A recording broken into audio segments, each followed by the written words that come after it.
Okay, we have a lot of terminology here. As you can see, my whole first page is almost definitions. Okay, we are hitting on functions today, and I'm just going to be straight up with you on this. It's really simple, but the terminology, you have to know what it's asking. And then the notation is probably something different than you've seen before. Although I've used it when we did synthetic division with finding zeros, I started using that function notation a little bit. Okay. A relation is simply just a set of ordered pairs. Okay. Usually used set notation, which are those squiggly little braces on the side. Okay. A set of ordered pairs. The domain is the set of all first coordinates. Okay. The x values. So the domain represents what x values a function can have. Okay? So sometimes you can't have every value. Okay? So for example, let's say you were working with like tool and die, and you had to create some kind of valve for something.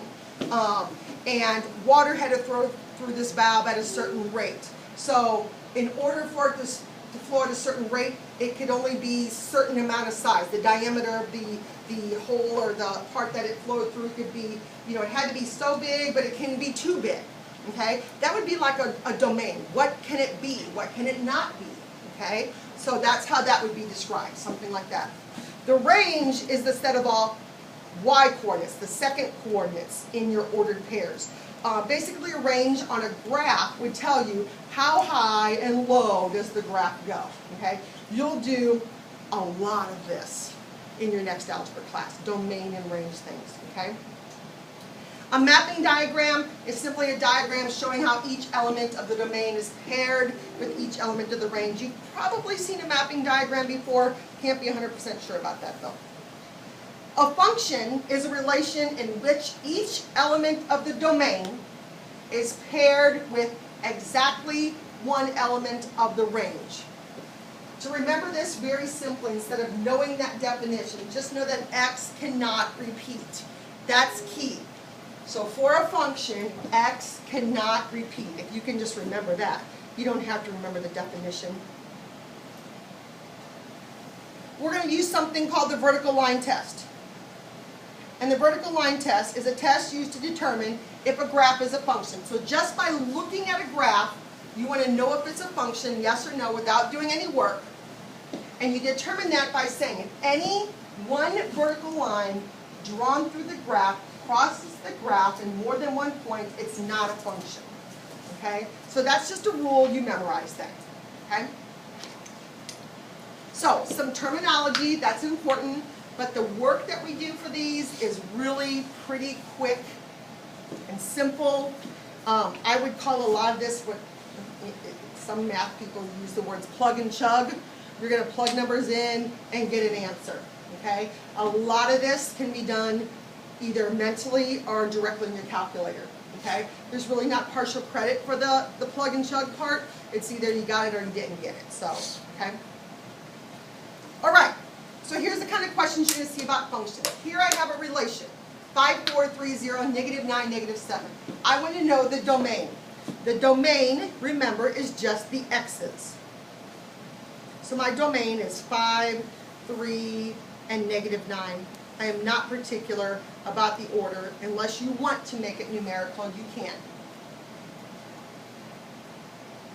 The range of this function are the y values. So in this case, 4, 0, and -7. And then, is this a function? So we're going to determine that by looking at our x's. All our x's are different. They're not the same. They do not repeat. So yeah, it's a function. So back up to that definition. A function is a relation in which each element of the domain, so every x, is paired with exactly one y. X cannot repeat. Okay? So you could not have like 2 with 3 and then 2 with -8.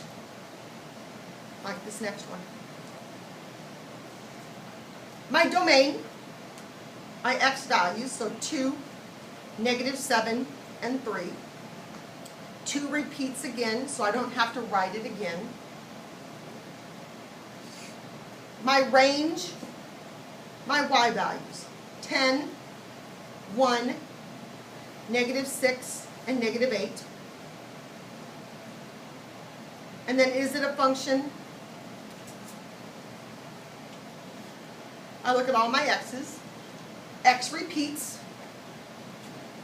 so it's a no.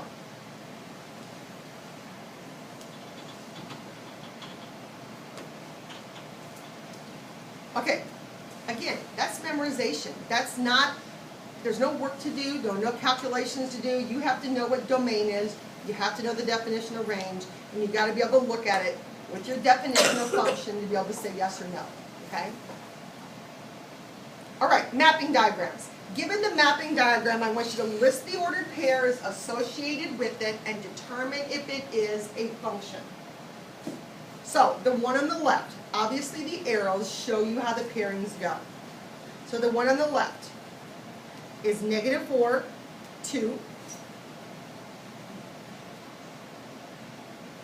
5 gets paired with 2, and 7 with 3.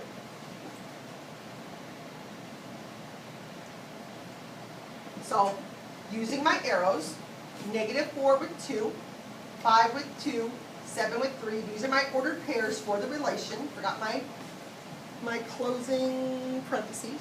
And then I want to know if it's a function or not. So again, I look at my x's. They're all different. So yeah, it's a function.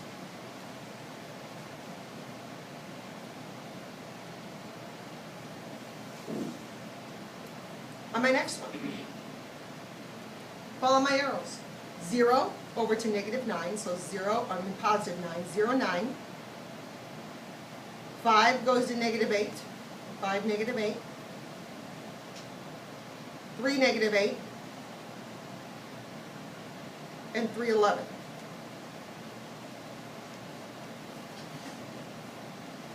Isn't that a band? So I want to know now, is it a function? So I look at my x's, 0, and 5, and 3, and 3. So x is repeating. So this is no. It's not a function. Yes? Can we just look at the graph and tell you whether it's a function or not, or do we have to write all that? No, I want the ordered pairs too.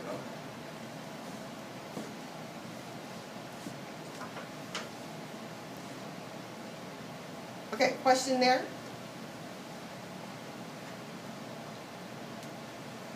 Okay, here are 3 graphs, and I want to determine if the graph is a function using my vertical line test. So, you can either visualize your vertical lines or you can physically draw in your vertical lines on a graph. I'm going to physically draw them in so you can see me apply it. So on this first one, I've already gone through 2 spots with my first line. There's one, there's one. So this is not a function. So any vertical line can pass through at most 1 point. Any vertical line can pass at most 1 point. Now on this next one, it's possible to go through just 1 point, like if you went like right there. But as soon as I draw another one, I'm going through 2 points. Here and here. So that's a no. It's not a function. Now my next line is a little tricky because it does keep going out. It's going to keep going out forever. It's never going to end up vertical.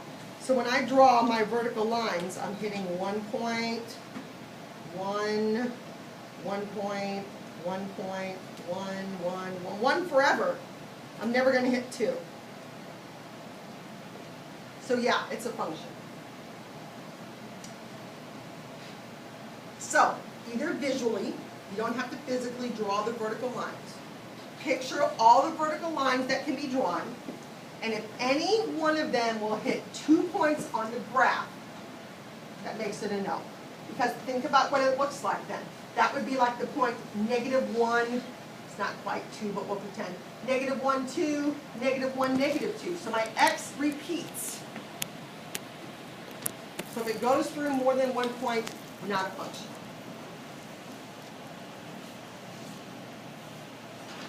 question on the vertical line test. So lots to know, you can see, but not hard questions. Okay, I have here, did I not do, I'm getting there. Okay, given functions, so this is back to my function notation. I have three functions here that I'm given. I have f of x equals 3x plus 2, g of x equals x squared minus 5, and h of x equals 7 minus 2x. Now, remember that I told you that that f of x thing, all of that, really just means y equals. It really just means y equals 3x plus 2, and y equals x squared minus 5, and y equals 7 minus 2x. But you can't do anything with functions, like adding functions, subtracting, multiplying, dividing, composite. You can't do them if they all say y equals. So this is why we give them names. F of x, g of x, h of x. I made those up. It doesn't matter what letter it is. Okay? So I have three distinct different functions here. And I'm going to find the following based on what they're asking here. So I want to find f of negative 5. Do not make this harder than it is. Okay? It's notation. It's a little different than you've seen, but this is very simple. So this means to go to my function defined by f of x, so this one, and plug in negative 5 for x. So 3 times negative 5, and I would be doing this in my head, I wouldn't even do it on my paper. So go to the function named by f of x, so that's this one here, 3x plus 2, and put the negative 5 in for x and work it out. So negative 15 plus 2 is a negative 13. That's my answer. My answer is a number.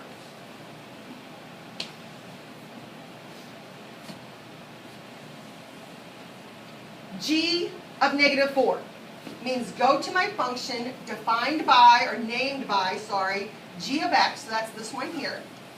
So g of x is x squared minus 5, and I plug in my negative 4 for x. So I have negative 4 squared minus 5. 16 minus 5 is 11.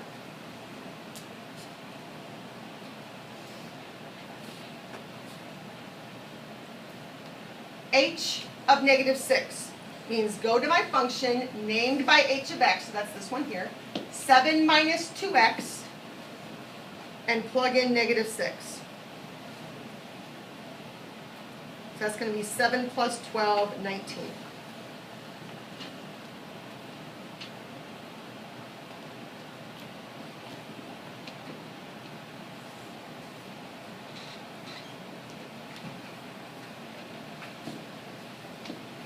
Questions so far?